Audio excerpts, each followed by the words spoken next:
এক সুন্দরী তরুণীর প্রেমে প্রতারণার শিকার হয়ে সংসার ধর্ম ত্যাগ করেছিলেন তিনি। প্রতিজ্ঞা করেছিলেন জীবনে আর কোনো নারীকে ভালোবাসবেন না এবং ভবিষ্যতে কোনো নারীর সঙ্গে সংসারে আবদ্ধ হবেন না। ঠিক সেই কথাতেই আজও অটুট রয়েছেন তিনি। একেবারে সাদামাটা জীবন তার। জীবনের এতগুলো বছর তিনি একাই কাটিয়ে দিয়েছেন। না আছে সংসার, না আছে নারী, না আছে পারিবারিক বন্ধন।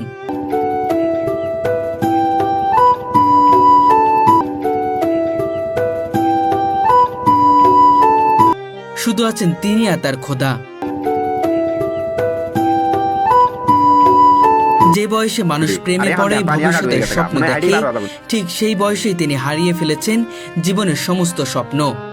ভালোবেসেছিলেন এক সুন্দরী তরুণীকে প্রাণের চেয়েও বেশি, কিন্তু সেই ভালোবাসার মানুষটি একদিন তাকে ছেড়ে চলে যায় তার এক ঘনিষ্ঠ বন্ধুর সঙ্গে।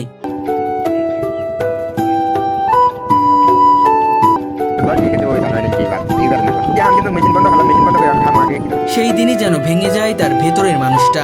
জীবনের প্রতি, ভালোবাসার প্রতি, নারীর প্রতি সমস্ত বিশ্বাস হারিয়ে ফেলেন তিনি।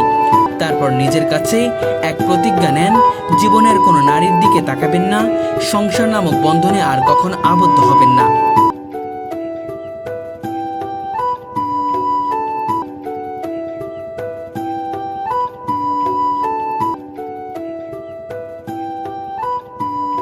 নারী ও সংসার ত্যাগ করে তখন থেকেই তিনি শুরু করেন খোদার পথে যাত্রা।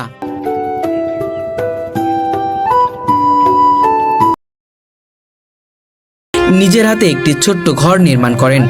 সেই ঘরের পাশেই গড়ে তোলেন বিশাল এক মসজিদ, যেখানে একসাথে শতাধিক মানুষ নামাজ আদায় করতে পারে। খোদার সন্তুষ্টির জন্যই এই মসজিদ নির্মাণ করেন তিনি। তবে আশ্চর্যের বিষয়, এত বড় মসজিদ থাকা সত্ত্বেও অধিকাংশ সময় তিনি একাই নামাজ পড়েন। নিজেই আজান দেন, নিজেই ইমামতি করেন, নিজেই একাকে নামাজ শেষ করেন, কারণ এলাকার মানুষ কেউই তেমন আসে না তার মসজিদে।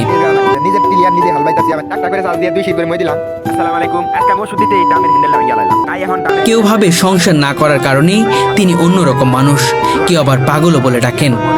সে আমাদের এলাকার দাদু হয় আমাদের, সে ভালো মানুষ, তার কোনো কুকাম করা আমাদের জীবনে দেখিনি। সে তার নিজের টাকার মসজিদ, সে একাই নামাজ পড়ায়, একাই আজান দেয়, একাই ইমামতি করে।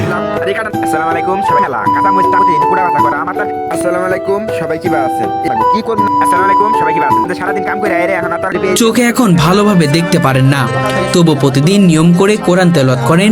5 ওয়াক্ত নামাজ, জিকির আর খোদাকে স্মরণ করেই কাটে তার প্রতিটি মুহূর্ত।